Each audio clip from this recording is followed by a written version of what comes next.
And get started. It is 1:30. Welcome, everybody. This is a special meeting. It is the opioid settlement allocation. It is September 13th, 1:30 p.m. And I'm calling this meeting to order. In attendance are Commissioners Brooks and Duncan. Are there any changes to the agenda?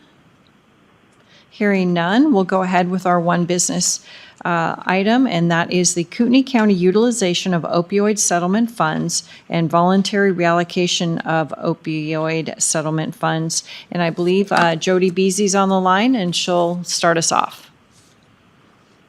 Yes, thank you. Kootenai County entered into the Idaho Opioid Settlement Allocation Agreement, which entitles Kootenai County to approximately $2,434,156.96 over 18 years. That is approximately $135,230.93 per year. The purpose of today's meeting is for the board to determine if the county should keep the funds or consider voluntarily allocating the funds to Panhandle Health. Due to strict compliance reporting requirements together with the administration of the funds, the board may wish to voluntarily allocate the funds to Panhandle Health. Panhandle Health would then meet with the county to discuss which strategies best serve the county and Kootenai County departments. However, if the board determines to keep the funds, the county must spend opioid settlement funds on opioid remediation activities authorized under Option A or Option B, and this requires a strong understanding of and a strict compliance with the requirements of each option. And I did send to everyone, the board and others that may be interested in the opioid settlement funds, the requirements in two different emails. One was just to alert them of the actual MOU or agreement, and the second was to provide clarification on the type of compliance requirements as well as approved strategies. I bounce the ball over to you. Okay.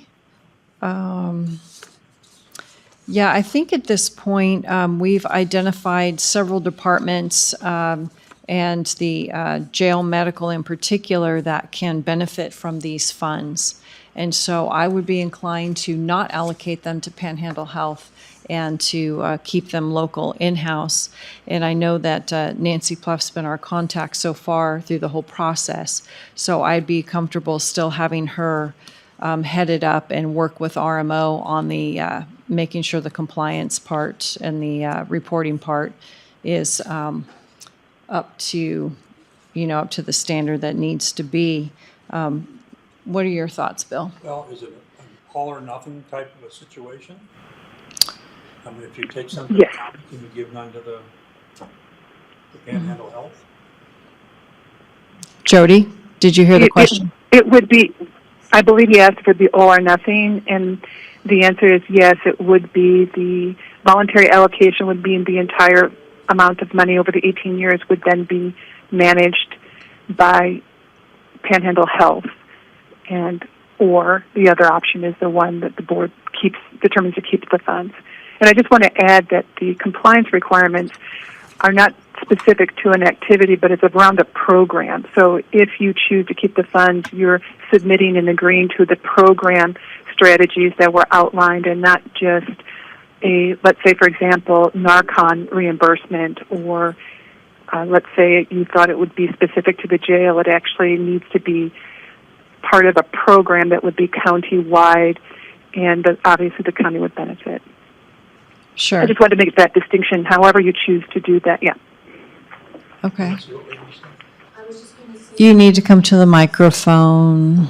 You know. You tried, yeah. I just wanted to say that it appears as if Panhandle Health is getting their own allotment. Yeah. They are. Yep, they are. Okay. Yes, Yeah. they are. So Do we currently have programs that would be legal to take that money for? I have not determined, I haven't been providing any of the programs that currently may be. I know that in speaking with Nancy, she mentioned that there were two options that they wanted to potentially use at the sheriff's office, but unfortunately that has to be wrapped around a program, and I'm unaware if the sheriff has entered into a program that would be specific to addressing opioid use disorder or co-occurring substance use disorder or mental health conditions. And so that would be something that the sheriff office is there, maybe they can address. They are not here today.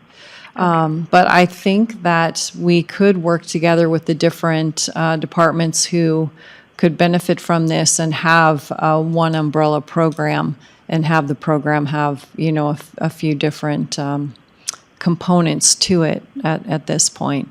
But yeah. And I totally defer to the board. I just want to make sure that the strategies and the programs are ones that have already been established, and that is where the agreement has been determined that these specific strategies, as detailed in the Exhibit A, are actually programs, or they are part of a activities that relate to a goal, and then the goal to a strategy, and then the strategy is then the outcome, and that outcome then is the performance measures that we would then track. And again, I'm not trying to be heavy-handed. I honestly just want the board to understand the requirements before we go into it, that's all. Sure. And I'm pretty sure taking care of inmates is a pretty big program, so probably be able to use that as a starting point. And when do we have to make this election by?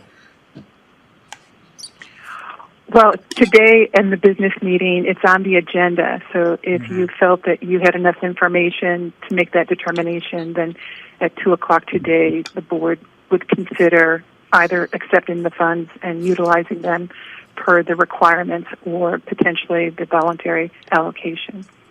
But if we don't make that decision today, do we not get the money? We will not get the money until we either commit to it, and then there are various aspects. If the board was to commit to the funds, we would have to establish a fund. We would then have to authorize spending and then also determine which options of the strategies that are outlined we would be then funding, and then go from there. So until that happens, and then even before that, it's my understanding that we have to enter into the portal and then determine whether it's Kootenai County allocations via the portal that would then, the funds would be directly deposited to Kootenai County, or again, if you go voluntary contribution, it would go to Panhandle Health. But Jody, it's Jolena. Do we have a certain date that we have to do this by? I think is what Bill was trying to. That's get exactly to. what I said. Oh, right. Right. I'm sorry. I No, beg your you're pardon. okay. I appreciate that clarification. The AG's office has requested that we do the determination sooner rather than later because the funds that they will be receiving, they would want to make sure it gets allocated to the proper entity. So as soon as possible is what the AG's office has said. Understand that, but what's the date? The agreement does not have a definite deadline for that. Pat, you're really, I'm sorry, Pat? yeah, say that again. You're coming in pretty garbled. Oh, geez. Is that any better? No. Nope, nobody can understand you here, Pat. Is this any better? Yes. Yeah. Okay. There is no definite date in the agreement that we would have to make that election. But again, I think, making that election before the state receives the funds, I think would be a prudent course of action. Sure. Well, I see a big taxpayer savings here, and so I would like us to go ahead down this path and try to utilize it for some definite needs in the jail. And it's about, I only did the last 3 months, but it's approximately 83 people going through detox in the jail every month. And so I think it would be a good way to do that. Carlene? Hi, Jody. It's Carlene. How are you? Yes. Oh, good. Yes. I just have a quick question of clarification. So if there is an existing program, and I'm just using this as an example, say mental health drug court. If that's an existing program, will these funds be able to be utilized to expand that program? For example, maybe hire a mental health professional that would provide aftercare services, or find them sober housing, things like that. And then if that's the case, and you create this special fund, who is the person that makes the determination whether or not they're going to approve those expenses? So there seem to be three questions there. I did not see, and Pat, feel free to jump in, I did not see where any of the listing options indicated that it would be for FTEs. I did see that the funds were to be utilized in existing programs that they've outlined. As far as the second question, I think, is about expanding services. If the services that you are referring to are specifically outlined as one of the strategies, yes, you could, if the board so chose to, expand that to be inclusive of those activities that would fall under an approved strategy. And then I believe there was another question, Carlin. I'm not sure if I recall what it is that you'd like me to potentially. I'm sorry, I have one big giant sentence. I should have cut it up a little bit better. A little too much coffee today. My last question was, who is the entity, or is there a board that makes the decision what expenses are going to be approved? So if you make a request, who decides whether or not they're going to be approved? Well, I think that I will answer that question, and hopefully this answer will then answer the question, and that is that it's not about each expenditure being approved. It's about the board accepting the funds, determining what strategies that they will then fund, outlining those strategies, and in that strategy they will determine an amount, and they will determine a time period, and then they will determine the overall reporting compliance related to it based on that. So it would be all front-ended, and it would be front-loaded and determined. The question then is who's going to administer the board's decision. That would be a separate question. But those expenses then that would result from a strategy must be eligible expenses as detailed in the strategies for purposes of then the board not having to pay the money back when it's reviewed by those that determine or choose to review it. And that would be the AG's office, or it could be an outside entity. So the board would then appoint a person to kind of be the point person. I think The that's board would have to determine ahead of time. Okay. The board would have, the board has to determine, once they accept the funds, the next thing that they would have to do is they would have to establish the fund and then authorize spending. And that authorization of spending is specific to the expenditures of the funds, and that takes place through a formal budget or resolution that includes certain details, including the amount, time period, and specific strategy funded. And then those expenses, so there's a review of those eligible expenses that fall into that strategy prior to any expenditure. And then it would be the review of those expenditures, ensuring that they are eligible expenses. Does that answer your question? It does.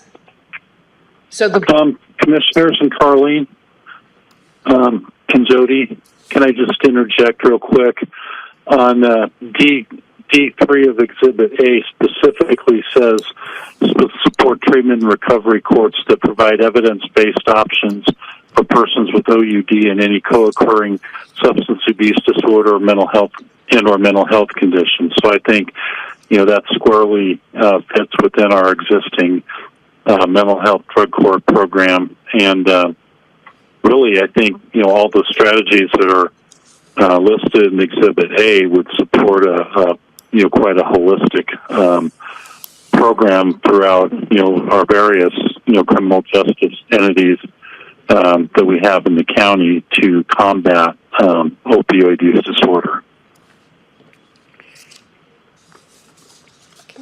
the one thing I just wanted to note before you guys make your decision, and I'm not saying one way or another, but it's obvious that none of us have the bandwidth to take this on. So if we're going to accept the funds, we're also going to have to come up with someone who's going to be able to facilitate this.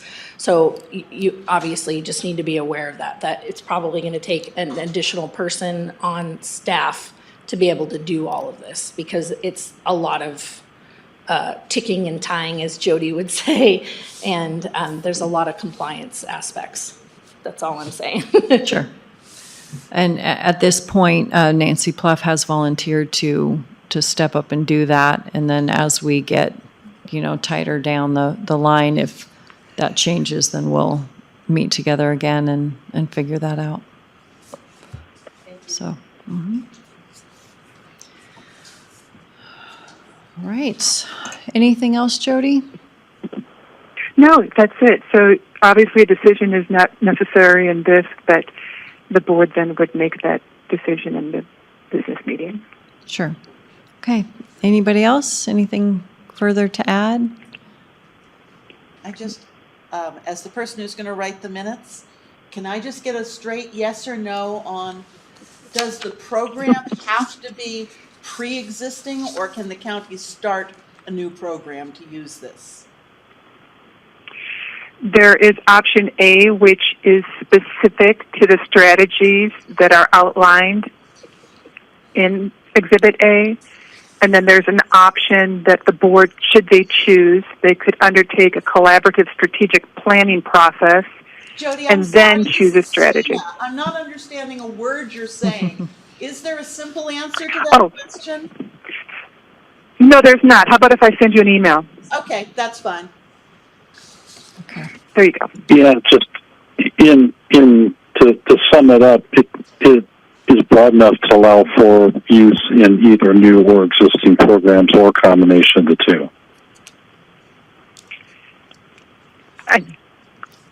I'll just give you the language that comes specific from the agreement, Tina, so then that way you have it specific to that. That'll be great, thanks. All right. Bill, anything further? No. Okay.